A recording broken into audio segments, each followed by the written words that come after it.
Assalamualaikum warahmatullahi wabarakatuh. Salam sejahtera untuk kita semua. Om Swastiastu, Namo Buddhaya, dan salam kebajikan. Oke, dalam kesempatan kali ini kita bertatap muka dalam dunia maya ya. Walaupun dalam dunia maya, mudah-mudahan apa yang saya sampaikan ini akan berkaitan dengan realita. Oke, jadi dalam kesempatan hari ini saya akan membagikan kepada teman-teman semua.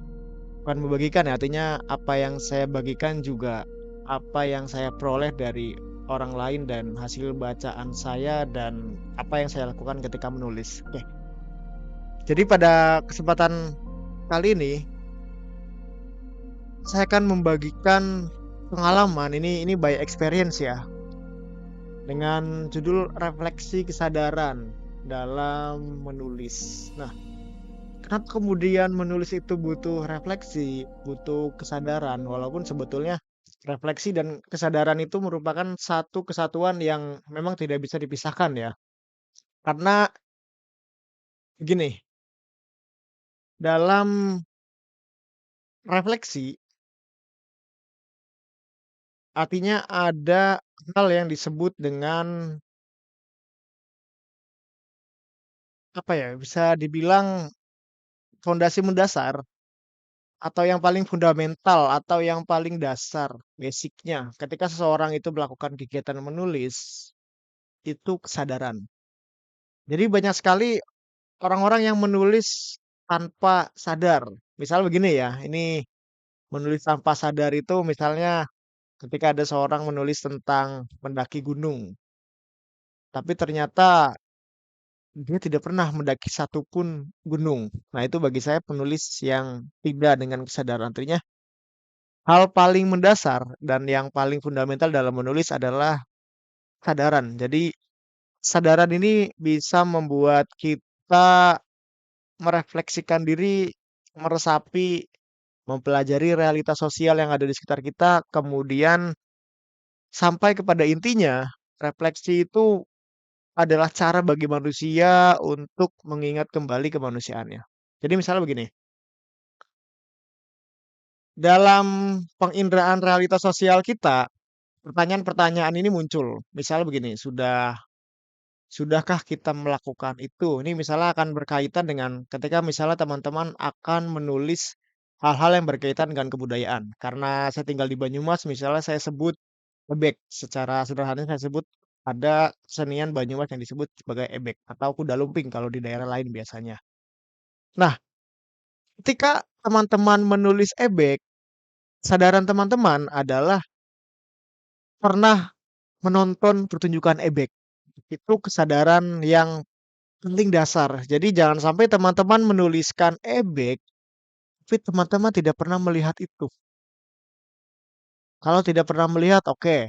Pak, saya pernah atau Mas, saya pernah baca satu buku tentang ebek. Oke, itu kesadaran.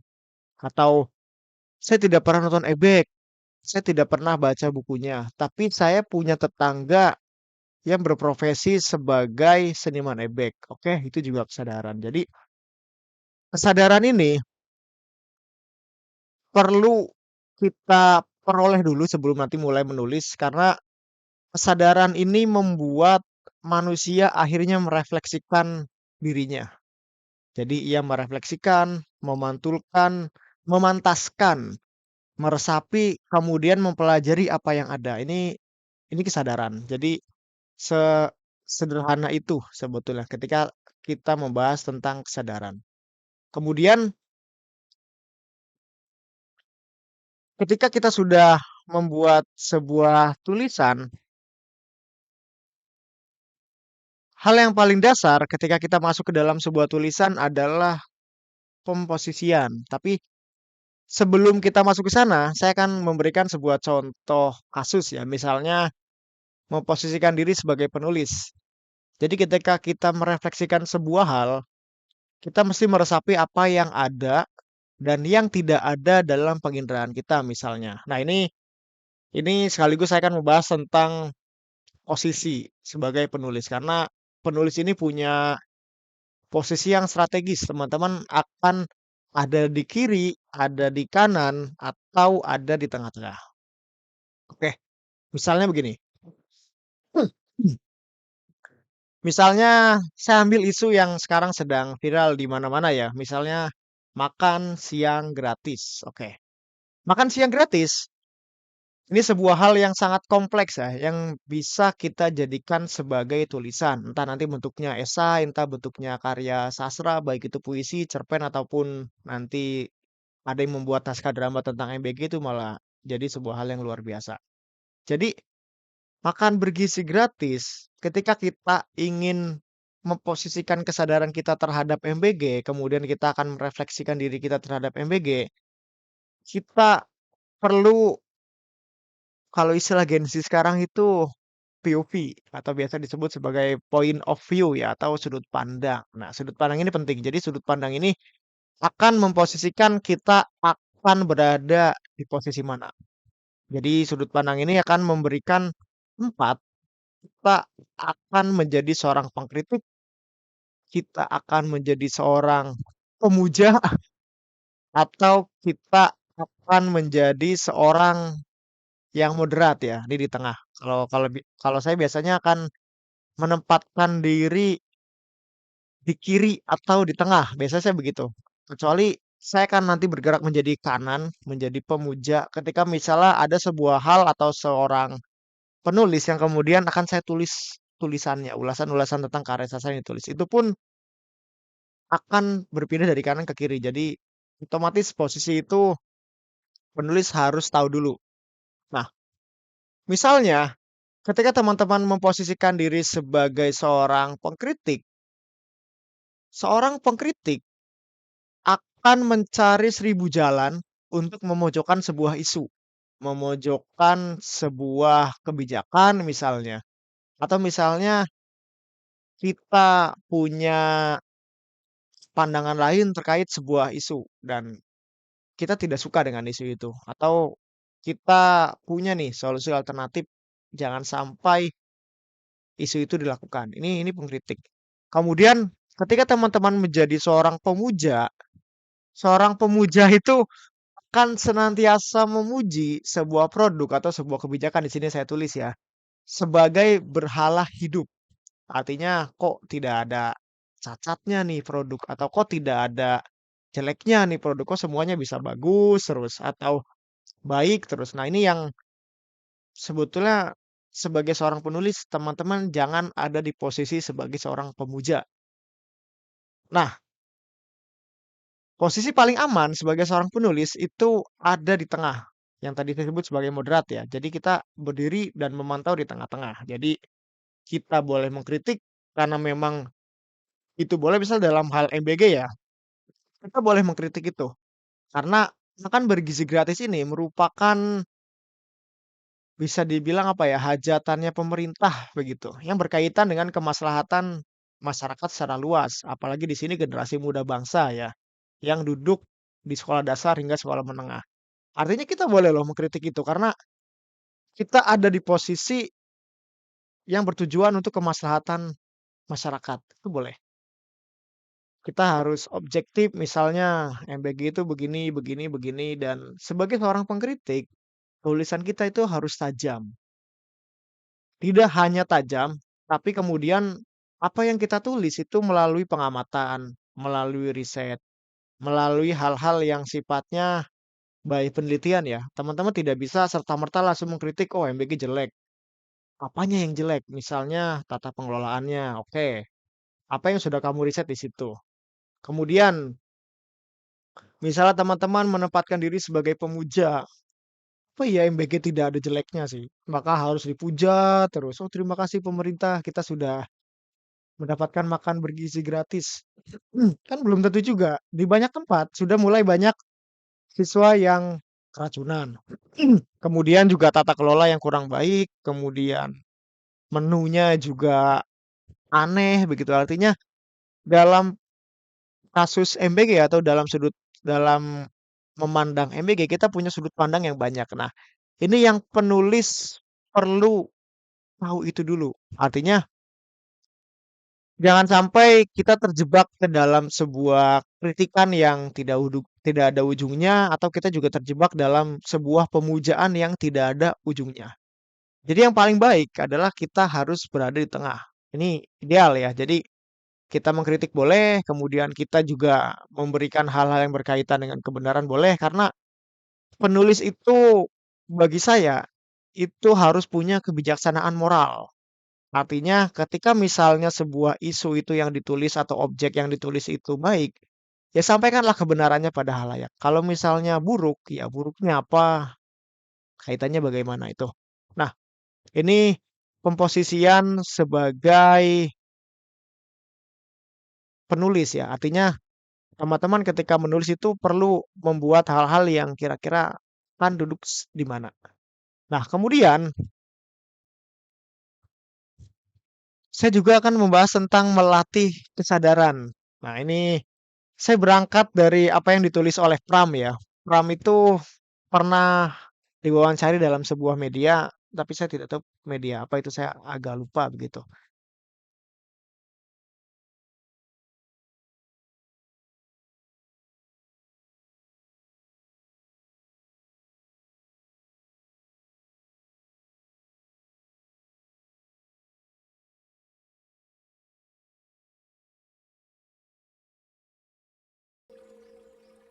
Oke, saya lanjutkan ya. Mohon maaf tadi ada sebuah kendala teknis begitu. Oke, kemudian kita masuk ke dalam melatih kesadaran. Ini ada versus keberadaan. Ini beberapa hal yang sering sekali saya sampaikan kepada mahasiswa saya ketika perkuliahan ya, apalagi nanti selepas UTS kami akan mulai masuk ke materi-materi kepenulisan begitu.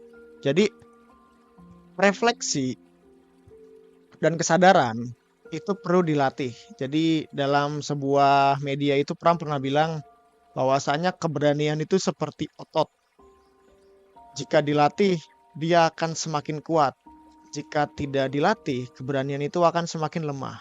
Nah, ketika misalnya kita analogikan keberanian itu seperti otot, maka refleksi dan kesadaran bagi saya bisa dikatakan seperti pernafasan begitu. Jadi ketika seorang pendekar itu akan bertarung atau misalnya kita akan dipukul perutnya, dadanya, ketika kita olah nafas akan lebih baik daripada ketika kita tidak mengolah nafas. Nanti teman-teman silakan bisa coba 1-2 pukulan tanpa olah nafas ke pohon pisang, kemudian lakukan olah nafas ketika melakukan 1-2 pukulan. Itu pasti akan memberikan dampak yang sangat berbeda. Nah, makanya refleksi dan kesadaran ini perlu dilatih. Cara melatihnya ini begini. Jadi cara terbaik dalam melatih refleksi dan kesadaran itu kita bisa masuk ke dalam apa ya? Bisa jadi dengan memosisikan dan meresepsikan kita sebagai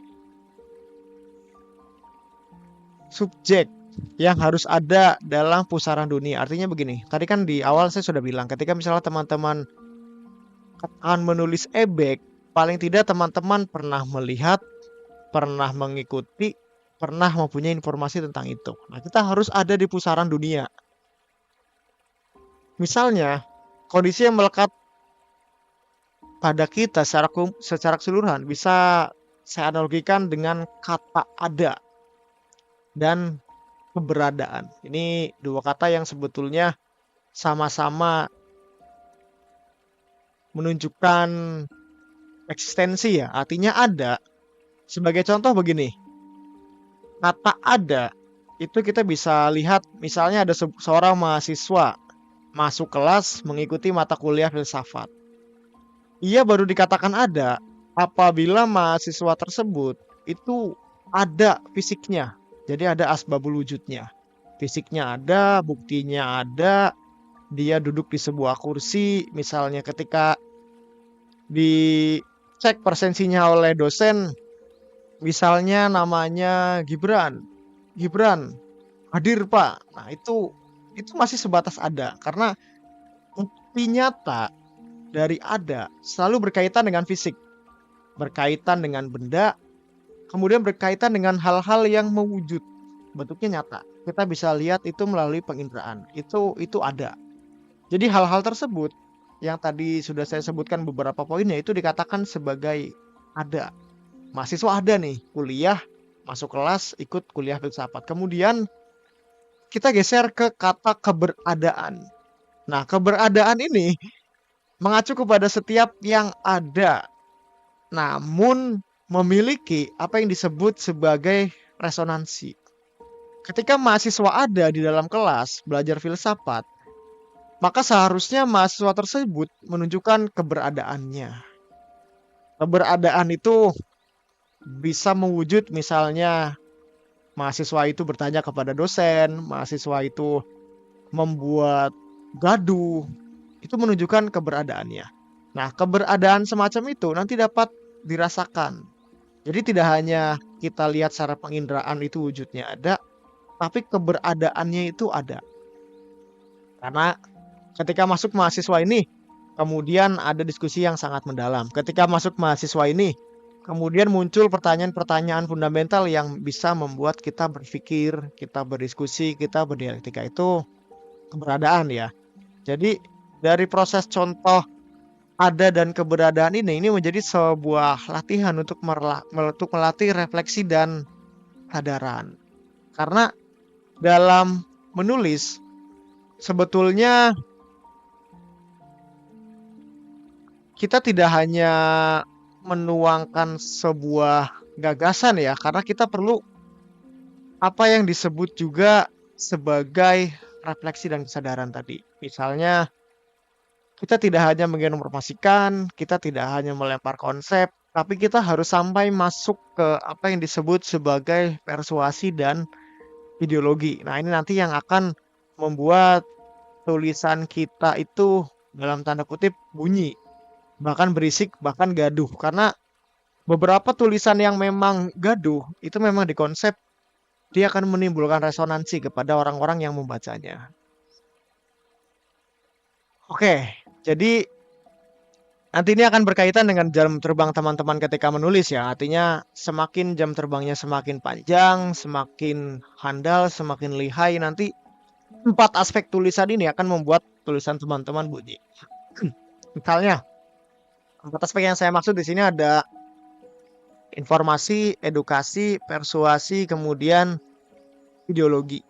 Jadi begini, ketika misalnya kita menulis dan tulisan kita itu hanya sebatas informasi, tidak ada bedanya apa yang kita tulis dengan teks berita. Berita kan punya ciri khas semacam itu. Misalnya kita memberitakan banjir di Sumatera Utara. Oke, ada banjir nih, ada korban jiwa, ada penyebab.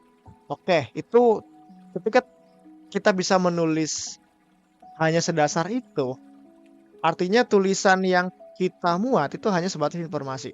Tapi kalau tulisannya masuk ke edukasi, ke persuasi, apa yang membuat banjir misalnya? Oke, deforestasi di hulu, ada penebangan hutan, lahan perbukitan, kemudian pegunungan menjadi gundul. Nah, ini kan artinya ada edukasi di situ. Kemudian ada persuasi. Oke, ada yang salah nih dalam kebijakan pemerintah mengelola pertambangan, mengelola sawit. Akhirnya apa yang menyebabkan banjir itu bukan hanya hujan, bukan hanya kemudian debit air itu meningkat, tapi karena memang penyerapan air itu di alam, di ekosistem itu sudah rusak. Nah, itu masuk ke dalam persuasi. Jadi tulisan kita itu berdampak kepada orang dan orang itu berpikir, oh iya ya, sejauh ini berarti pemerintah keliru. Kemudian masuk ideologi ya. Ideologi itu menyampaikan pandangan, artinya pemposisian penulis itu sebagai penulisan itu di mana. Nah, ini sangat kompleks ya. Artinya kadang-kadang ketika menulis juga saya hanya masuk ke tahap persuasi, kadang juga ideologi. Artinya ideologi ini nanti apa yang menanamkan nilai hidup teman-teman itu nanti yang akan muncul dalam tulisannya. Nah, dalam karya sastra ini kita masuk hal yang lebih spesifik ya. Karena kita akan masuk ke beberapa karya sastra, kemudian juga ada cerpen dan puisi. Kita masuk di puisi dulu, misalnya. Ketika kita sudah menemukan kesadaran, kita sudah menemukan refleksi, kita harus kita sudah punya apa yang sudah tergambar di kepala. Nah, kita harus menuangkan itu dalam sebuah konsep yang disebut draft.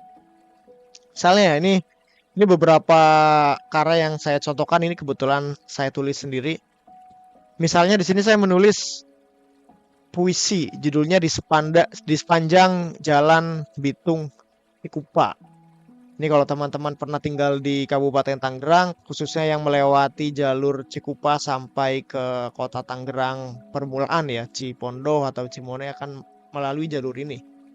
Jadi saya bacakan misalnya di sini ada 2 bait.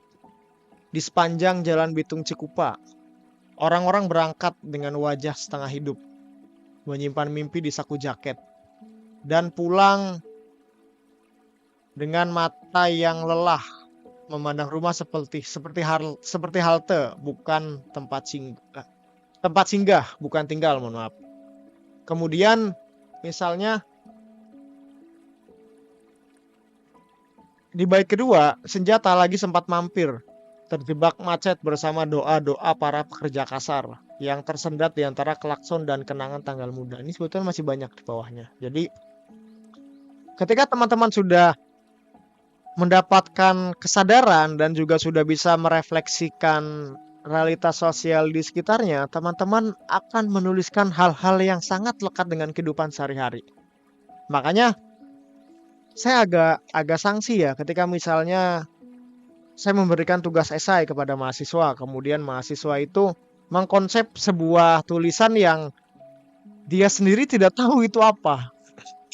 Jadi bagi saya tulisan yang baik itu sebetulnya tulisan yang memang ada di kita sehari-hari dan kita sudah menguasai itu dalam pemaknaan ya artinya. Jadi kenapa saya menulis ini? Karena saya tinggal di daerah itu cukup lama ya. Dari kecil hingga saya besar mungkin sekitar 20 tahun lah saya tinggal di daerah Cikupa begitu. Dan di sana itu saya refleksikan. Ternyata orang-orang itu hidup ya hanya menghabiskan masa waktu di jalan. Berangkat masuk kerja itu sebetulnya jam 7, jam 8, tapi kemudian dia harus keluar rumah sejak habis subuh. Pulang kerja juga sebetulnya jam 4, jam 5, tapi kemudian sampai rumah sudah malam. Artinya kan ada hal-hal seperti itu loh. Dan karya sastra, apalagi puisi, itu lekat kaitannya dengan hal-hal yang berkaitan dengan itu. Jadi teman-teman tidak perlu menuliskan puisi yang teman-teman gak tahu itu apa loh. Itu akan sangat susah merefleksikannya. Tapi kalau misalnya teman-teman menulis hal-hal yang lekat dengan sehari-hari, kemiskinan misalnya, kemacetan, kebudayaan, latar belakang teman-teman mungkin ada yang santri, ada yang taruna, ada yang mungkin aktivis, itu sangat lekat. Kemudian misalnya di puisi kedua, di sini saya menulis, aku ingin anakku menulis puisi.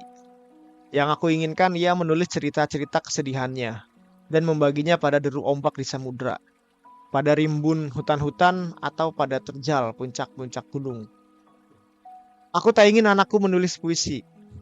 Aku lebih suka ia menuliskan kisah-kisah kegembiraannya dan memberikannya pada pedagang-pedagang kecil di pasar, anak-anak di depan toko roti, atau pada orang-orang dewasa yang sayu sepulang kerja.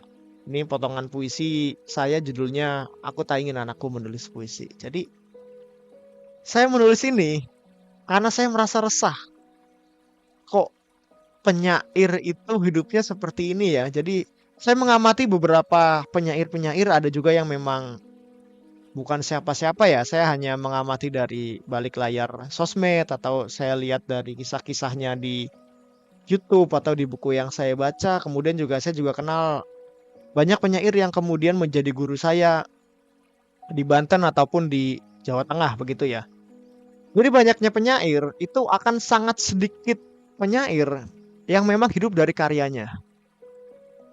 Jadi akhirnya saya merefleksikan diri dan saya punya kesadaran tidak ingin anak saya kemudian jadi penyair karena susah begitu hidupnya. Kecuali anak saya boleh jadi penyair asal dia sudah mapan secara finansial dengan pekerjaan lain. Dan beberapa guru-guru saya begitu. Misal kita bisa sebut penyair, ada Abdul Wahid BS, ada Arif Senjaya di Banten, kemudian ada Firman Penayaksa misal. Kita bisa lihat tiga penyair itu punya pekerjaan lain. Ya dosen, ya peneliti, ya editor buku. Artinya kita tidak bisa bergantung dengan karya yang kita buat. Nah, hal-hal semacam itu saya dapat dari refleksi, dari kesadaran. Artinya, teman-teman ketika menuliskan puisi yang berdasarkan refleksi dan kesadaran, kan punya nilai yang lebih, value-nya akan lebih dapat daripada teman-teman yang menuliskan puisi atas dasar hayalan misalnya. Ya sebetulnya tidak masalah.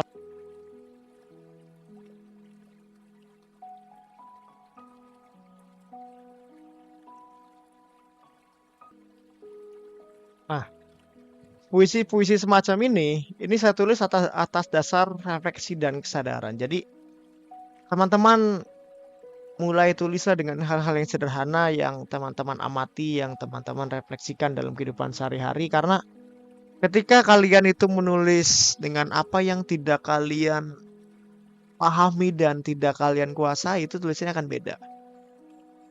Misalnya, saya menulis hal-hal semacam ini karena punya kesadaran dan refleksi itu. Nanti teman-teman temukan juga yang lain. Misalnya di orang tuamu, di kekasihmu, di pendidikanmu, di lingkungan sekitarmu, itu akan muncul sekali realitas-realitas sosial seperti ini. Jadi jangan menulis hal yang mengawang-awang begitu. Kalian tulis puisi terbang ke Mars misalnya. Itu kan mana kalian tidak pernah ke sana gitu. Jadi saya lebih suka hal-hal yang semacam itu. Jadi pertama, tulislah hal yang pertama kalian kuasai. Kemudian yang kedua, tulislah hal yang kalian ingin pelajari dari hal itu. Dua itu cukup bagi saya. Karena nanti akan menjadikan tulisanmu itu akan dahsyat begitu. Kemudian ini dalam dua kutipan cerpen ya. Yang pertama ini judulnya saya agak lupa ini. Ini cerpen yang saya tuliskan ada di, nanti kalau teman-teman ingin baca secara lengkap bisa di skspliterary.com. Jadi yang pertama ini saya bacakan paragrafnya ya. Kereta api Serayu melintas melalui jalur selatan Pulau Jawa. Dilaluinya bukit hijau dan hamparan pesawahan yang luas. Udara di dalam kereta sama sejuknya dengan di luar. Matahari mulai menuruni peraduan. Sinarnya masih terang terlihat. Burung-burung masih berkeliaran. Bebek-bebek masih berjalan bersama penggembala. Air segar masih mengalir mencari muara untuk dituju. Jadi apa yang saya tulis ini merupakan apa yang saya lihat ketika duduk di sebuah kursi di dalam kereta api bernama Serayu. Ini sih sebetulnya ya keretanya bisa nama lain tapi ya nggak apa-apa lah karena saya suka aja namanya bagus, kereta api Serayu. Ini kereta yang berjalan dari Pasar Senen sampai ke stasiun Purwokerto. Jadi ketika teman-teman menuliskan cerpen ini kan akan sangat berbeda ketika teman-teman menuliskan puisi begitu. Cerpen itu ciri khasnya adalah alur. Jadi kekuatan utama dalam sebuah cerpen itu alurnya. Jalannya cerita itu seperti apa. Dan alur itu membutuhkan detail-detail kecil. Makanya di sini saya tulis burung-burung masih berkeliaran, bebek-bebek masih berjalan bersama penggembala. Air segar masih mengalir mencari muara untuk dituju. Karena memang saya melihat saat itu kan siang ya, masih ya siang menuju sore begitu. Sore lah, jam-jam asar mau ke jam 4:30 begitu itu kan matahari mulai menuruni peraduan tapi sidarnya masih terang. Jadi saya suka tipikal-tipikal cerpen yang memang menunjukkan sisi-sisi realitas ya. Artinya ya dia tulis saja apa adanya. Kemudian detail-detail kecil. Kemudian di paragraf kedua misalnya saya tulis ini judulnya Orang-orang Tegal Sumur. Ini sebetulnya saya tulis atas refleksi saya ya. Jadi saya pernah datang di sebuah desa yang ini desa bapak saya gitu di daerah Jatibarang dan saya banyak sekali mendapatkan cerita-cerita di sana tentang pembantaian setelah 65. Nah, ini saya jadikan satu buah cerpen judulnya Orang-orang Tegal Sumur. Jadi di sini bunyinya satu paragraf kutipannya, angin sepertiga malam itu berhembus dengan membawa perasaan yang resah. Ditambah bulan di langit berbentuk lingkaran sempurna, serta awan-awan yang mengelilinginya berbentuk seperti telur mata sapi, membuat sunyi semakin mencekam urat nadi. Casmudi kelelahan dan berbaring di rerumputan yang tidak lagi menghijau. Celurit berkarat yang tidak tajam digenggamnya pada tangan kiri dengan kuatnya. Seakan-akan hanya itulah barang tersisa yang dimilikinya. Udara segar galan keluar masuk hanya pada satu lubang hidungnya. Satu lubang hidungnya yang lain mampet karena bercucuran darah. Casmudi hanya berbaring, memandangi langit gelap yang sedikit demi sedikit berubah menjadi lebih cerah, berwarna biru tua. Ini ketika saya kopas ke sini banyak sekali yang ada beberapa kata yang seharusnya tidak dispasi tapi dispasi ya. Ini ada salah pengetikan tapi tidak apa. Jadi saya suka ketika menuliskan dan ketika membaca sebuah cerpen, sebuah novel, intinya prosa ya, itu punya detail-detail kecil.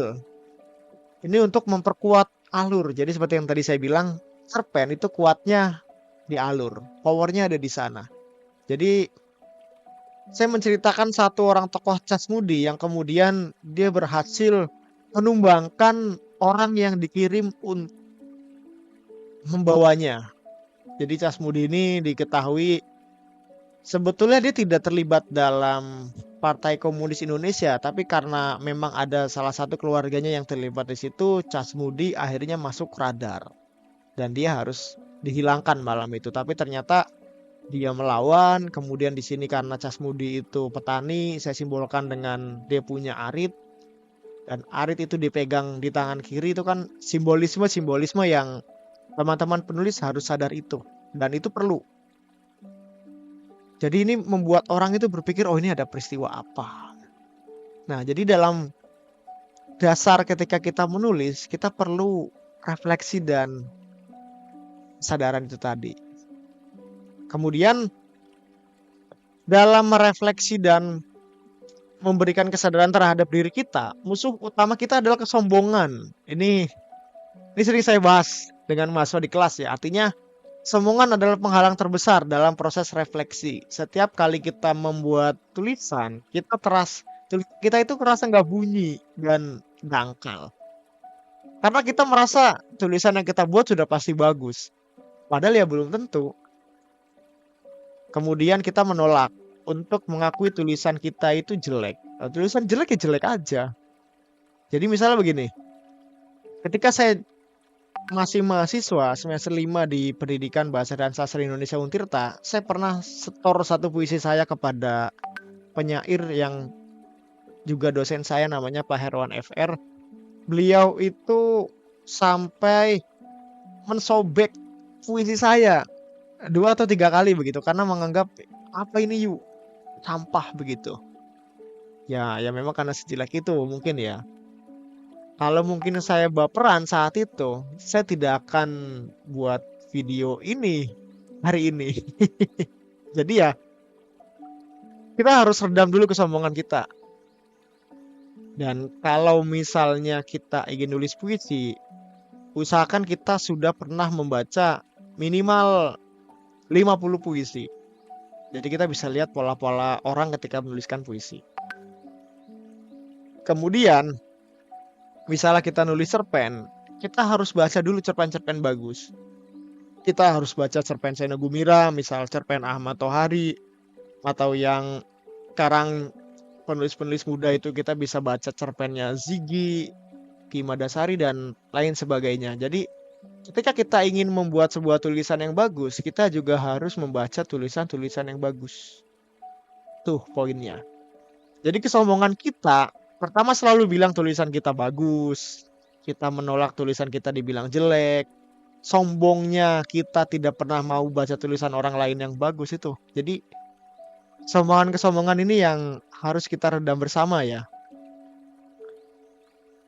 Dan kemudian menulis tanpa disadari dengan refleksi bagi saya kurang dalam dari tulisannya.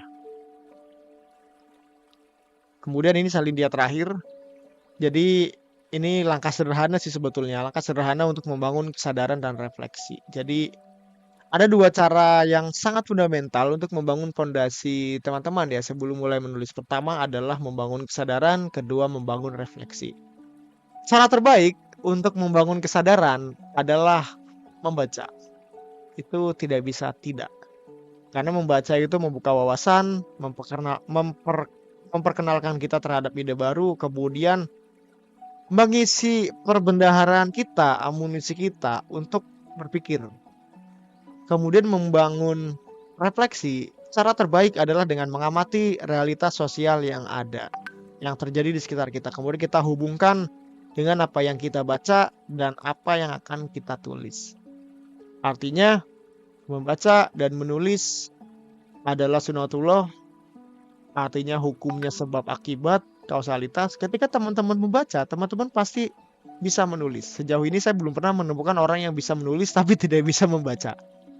Tapi kalau orang yang bisa membaca tidak bisa menulis itu banyak. Termasuk mungkin saya diantara salah satunya.